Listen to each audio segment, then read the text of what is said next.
Hello दोस्तों, स्वागत है आपका अपने चैनल सिविल ट्रेनर में एक और नई घर बनाने से रिलेटेड वीडियो के साथ। दोस्तों, आज की इस वीडियो में मैं आपको 20 ऐसी बातें बताऊंगा जो आपको घर बनाते हुए या घर बनाने से पहले जरूर ध्यान रखनी चाहिए। बस दोस्तों, आपसे छोटी सी रिक्वेस्ट है कि प्लीज वीडियो को लाइक, शेयर और सब्सक्राइब करना बिल्कुल न भूलें। चलिए दोस्तों, ज्यादा देर न करते वीडियो को स्टार्ट करते हैं।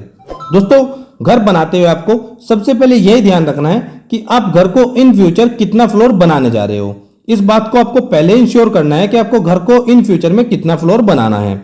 उसी के अनुसार आपको घर की खुदाई यानी कि फुटिंग का एक्सकवेशन करना चाहिए। कुछ ठेकेदार ऐसे होते हैं जो सिर्फ 2 या 3 फीट का एक्सकवेशन करके ही फुटिंग या फाउंडेशन डाल देते हैं, जो कि बिल्कुल गलत है। दोस्तों, आप ध्यान रखें, अगर आप 1 मंजिला या 2 मंजिला तक घर बनाने जा रहे हैं तो आप फाउंडेशन यानी कि फुटिंग की गहराई कम से कम 4 फीट रखें, और अगर आप 3 मंजिल या 4 मंजिल तक घर बनाना चाहते हैं तो आप फाउंडेशन की डेप्थ कम से कम 6-7 फीट रखें। अब नेक्स्ट पॉइंट है हमारा फुटिंग मैश। दोस्तों, फुटिंग का जाल आपको कम से कम 12 mm के सरिये का रखना होगा, और एक सरिये से दूसरे सरिये के बीच का डिस्टेंस यानी कि गैप आपको 5 इंच रखना है। 12 mm से कम डाया का सरिया आप फुटिंग में बिल्कुल ना यूज करें, क्योंकि घर की मजबूती के लिए फाउंडेशन का मजबूत होना बहुत ज्यादा जरूरी होता है। तो इस बात का भी आपको जरूर ध्यान रखना। अब इसके बाद आते हैं आपके कॉलम बार्स।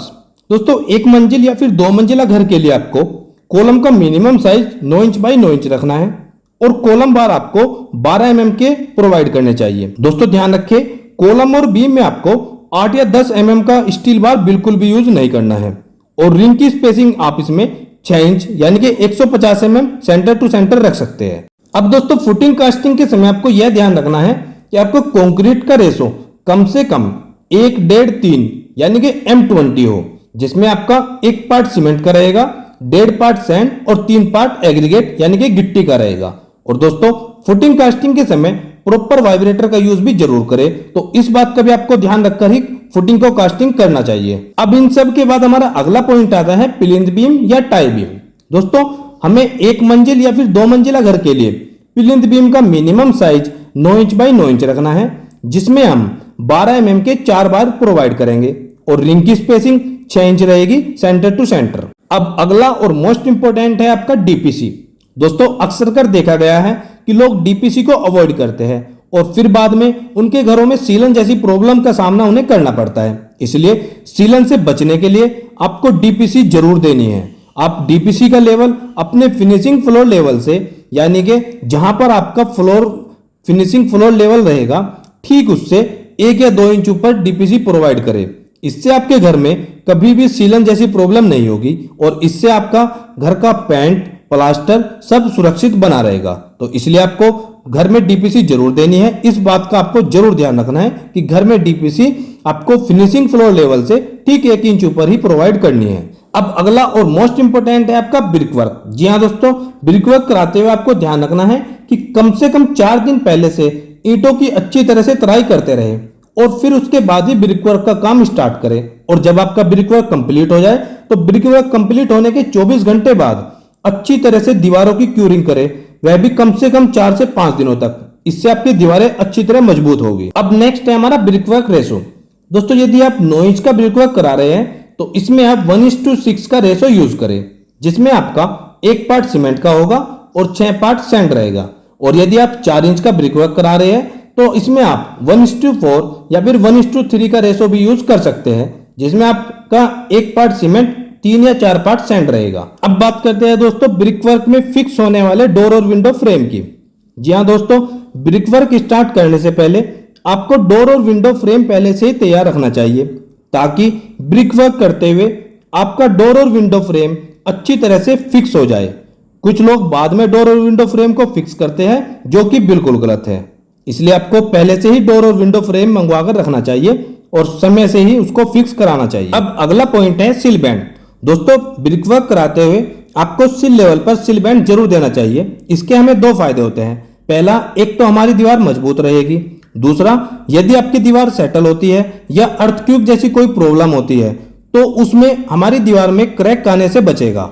इसलिए हमें सिल बैंड जरूर देना चाहिए। अब नेक्स्ट और मोस्ट इंपोर्टेंट पॉइंट है लिंटल बीम, जिसे अक्सर कर लोग अवॉइड करते हैं। दोस्तों, लिंटल बीम आपको खिड़की दरवाजे के ऊपर जरूर देना चाहिए। इससे आपके खिड़की दरवाजों के ऊपर की जो ब्रिक का लोड रहता है वह लिंटल बीम के थ्रू साइड की दीवारों पर ट्रांसफर हो जाता है। इससे आपकी खिड़की और दरवाजे के फ्रेम पर लोड नहीं आता, जिससे आपका खिड़की और दरवाजा सेफ रहता है। इसलिए आपको लिंटल बीम जरूर प्रोवाइड करना। अब इन सब के बाद हमारा अगला पॉइंट आता है इलेक्ट्रिकल कंडक्टिंग पाइप वर्क। दोस्तों आप ध्यान रखें, कंडक्टिंग पाइप किसी अच्छी कंपनी का ही यूज करें, जो स्लैब पर लेबर के काम करते हुए चलते फिरते हुए टूटे ना फूटे ना।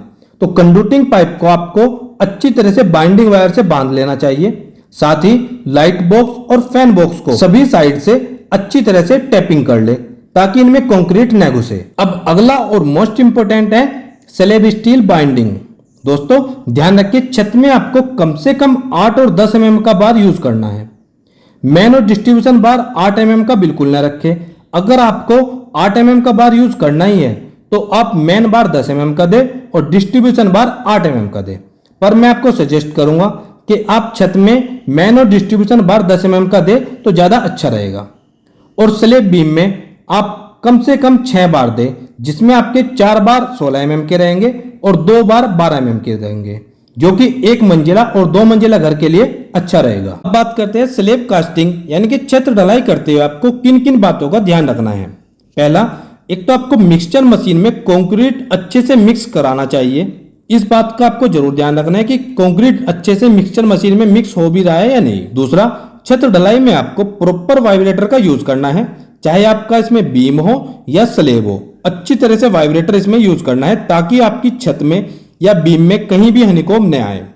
और तीसरा, छत ढलाई के 24 घंटे बाद आपको छत के ऊपर अच्छी तरह से छोटी छोटी क्यारी बनाकर पानी छोड़ देना चाहिए, वह भी कम से कम 15 से 20 दिनों तक, ताकि आपकी छत अच्छी तरह से स्ट्रेंथ गेन कर सके। इस बात का भी आपको जरूर ध्यान रखना है। अब अगला है हमारा प्लम्बिंग वर्क। दोस्तों ध्यान रखिए कि प्लम्बिंग का काम आपको किसी एक्सपीरियंस प्लम्बर से ही कराना चाहिए। नॉन एक्सपीरियंस प्लम्बर से प्लम्बिंग का काम न कराए, नहीं तो बाद में लीकेज जैसी प्रॉब्लम आती रहती है। इसलिए जरूर ध्यान रखिए कि प्लम्बिंग का काम किसी अच्छे से प्लम्बर से ही कराइए। अब नेक्स्ट पॉइंट है प्लास्टर वर्क। दोस्तों ध्यान रखिए, प्लास्टर करने से ठीक 2 या 3 दिन पहले ही दीवारों की अच्छी तरह से तराई कर ले, उसके बाद ही प्लास्टर का काम स्टार्ट करें। इससे आपका प्लास्टर और दीवार में अच्छी तरह से पकड़ बन जाएगी और बाद में आपका प्लास्टर झड़ेगा नहीं, उतरेगा नहीं। तो इस बात का भी जरूर ध्यान रखना है। अब अगला पॉइंट आता है आपका टाइल्स, पत्थर या ग्रेनाइट मार्बल वर्क। दोस्तों कोई भी फिनिशिंग वर्क कराते हुए आपको ध्यान रखना है कि किसी अच्छे कॉन्ट्रैक्टर से ही काम कराए। वैसे तो आप ग्रेनाइट, मार्बल या फिर टाइल, इनमें से कुछ भी यूज कर सकते हो। यह सब आपकी पर्सनल चॉइस पर डिपेंड करता है, पर मैं आपको सजेस्ट करूंगा कि आप टाइल्स का यूज करें तो अच्छा रहेगा, क्योंकि एक तो यह टाइल्स थोड़ा सस्ता पड़ता है और दोस्तों आजकल मार्केट में बहुत अच्छी अच्छी मजबूत टाइल्स भी आ रही है। आप ग्रेनाइट का यूज किचन प्लेटफॉर्म पर कर सकते हैं या ब्लैक ग्रेनाइट का यूज स्टेयरकेस वगैरह पर भी कर सकते हो। अब बात करते हैं पुट्टी वर्क और पीओपी वर्क की।